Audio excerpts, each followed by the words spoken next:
le gouvernement du Soudan continue ses réformes en vue de redresser l'économie. L'économie soudanaise est embourbée dans une crise qui a conduit au renversement de l'ancien dirigeant Omar el-Béchir en 2019, ce qui se poursuit depuis. En septembre, l'inflation a légèrement ralenti pour se situer à 388%, montrant des signes de stabilisation. La situation actuelle du Soudan est celle d'un pays qui n'a pas de revenus pour être en mesure d'assurer ses propres dépenses de survie.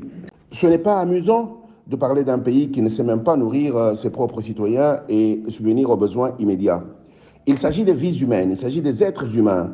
On ne peut pas en parler juste comme des statistiques. Et il est irresponsable pour la communauté africaine, je vous l'ai dit, et internationale, de pouvoir regarder sans agir tout de suite et commencer à réagir quand ce sera trop tard. Face aux difficultés du quotidien, la grogne populaire, qui était palpable depuis plusieurs mois, ne cesse de croître.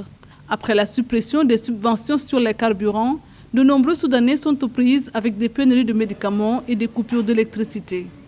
La situation actuelle du Soudan est celle d'un pays qui n'a pas de revenus pour être en mesure d'assurer ses propres dépenses de survie.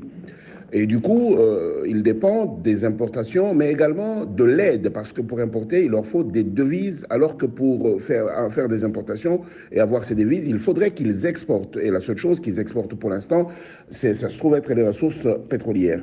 Il est important que le monde en tire toutes les leçons. Parce que, tout compte fait, la pauvreté extrême finit par pousser les gens à la violence interne et externe. Cette question du Soudan aujourd'hui est une question mondiale. Le défi est réellement mondial.